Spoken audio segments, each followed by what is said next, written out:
first step towards achieving your dreams is having the right coach. Get the best education with CAD.com Lab and make your AutoCAD 2D 3Ds Max dreams come true. Download the app now.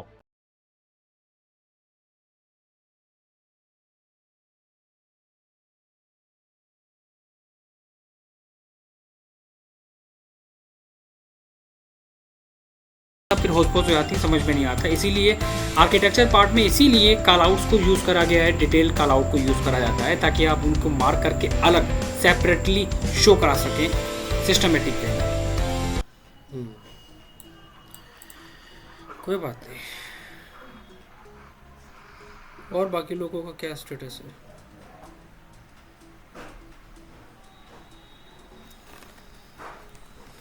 सभी लोग working कर रहे होंगे। चलो ठीक है, उम्मीद है संडे तक सभी लोग अपना टास्क सबमिट कर देंगे। ठीक है,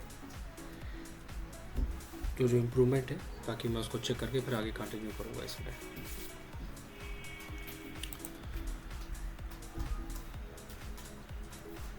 मैंने कुछ नोट्स शेयर करे थे सभी लोगों को, बहुत सारी पीडीएफ थी, कैटलॉग और वास्तु के भी बहुत सारे नोट्स थे। ये टॉपिक हमारा आर्किटेक्चर से बिल्कुल डिफरेंट पार्ट होता है, बिल्कुल डिफरेंट होता है पार्ट,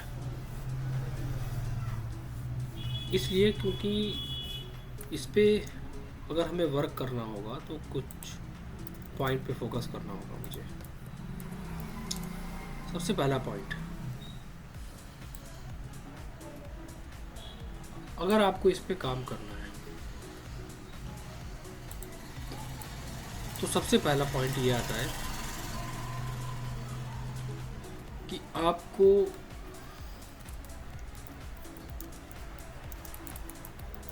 टाइप्स ऑफ मटेरियल्स के बारे में पता होना चाहिए। इसके बिना इंटीरियर बेकार है, कोई भी यूज़ नहीं है इसका। कौन कौन से वो मटेरियल है जिनको हम यूज़ कर सकते हैं ड्राइंग्स में, और सारे मटेरियल्स हमारे किसके बेसिस पे होते हैं? कैटलॉग के बेसिस पे। टाइप्स ऑफ मटेरियल के बाद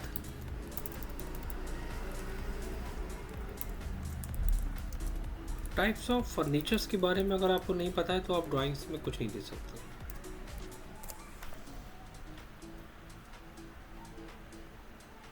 टाइप्स ऑफ फर्नीचर्स का मतलब होता है कि सिर्फ फर्नीचर के एक टाइप नहीं होते, बहुत सारे डिफरेंट डिफरेंट डिज़ाइंस और नेम के साथ होते हैं। इसके साथ साथ वास्तु की डिटेल्स पे काम करना बहुत इम्पोर्टेंट है।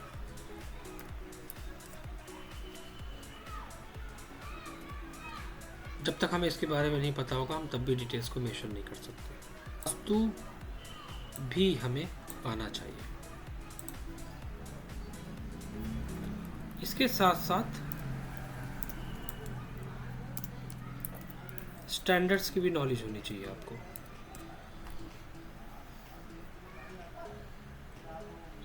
अगर स्टैंडर्ड्स नहीं पता है तो फिर हम ड्राइंग्स डिज़ाइन नहीं कर सकते,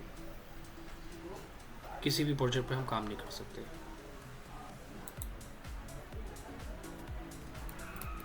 एलिवेशन एक नॉर्मल चीज़ है, सेक्शन एक नॉर्मल चीज़ है,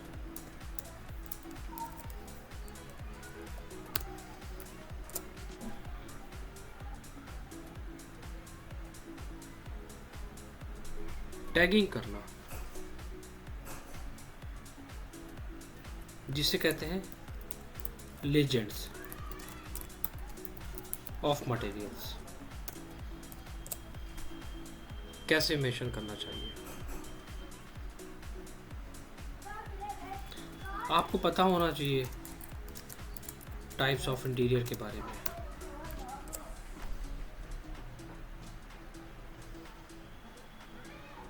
टाइप्स ऑफ फर्नीचर के बाद टाइप्स ऑफ इंटीरियर की नॉलेज होना भी बहुत ज़्यादा इम्पोर्टेंट है।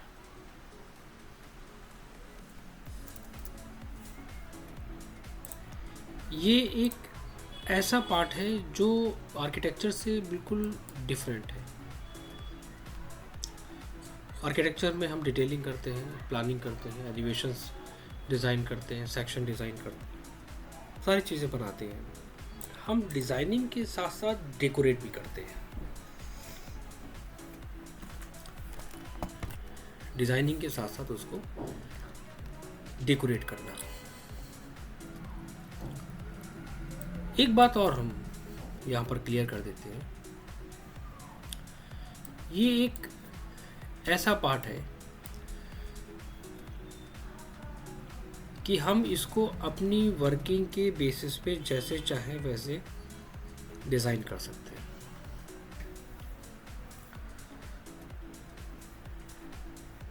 सिंपल वे में भी और डिटेल के साथ भी। इसके काम करने के तरीके बिल्कुल डिफरेंट होते हैं। इसमें भी बहुत सारे पॉइंट हैं जो अगर हमने नहीं फॉलो करे तो बहुत टाइम टेकिंग पार्ट है डिज़ाइनिंग का। डिज़ाइनिंग इसकी अलग अलग तरीक़ों से अलग अलग वे में है। किसी का कॉन्सेप्ट होता है कि एक डेकोरेट करना, फुल कोई भी वॉल डेकोरेट करना मटेरियल डिटेल्स के साथ में,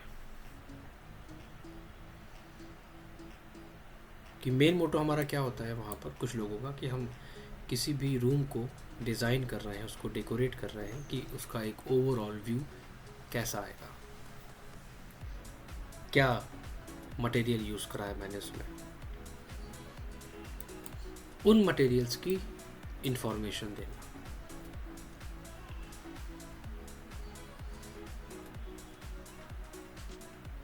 वो डिज़ाइनिंग हमारी सिंपल वे में भी हो सकती है, हम उसको डेकोरेट भी कर सकते हैं, उसका प्लान भी हम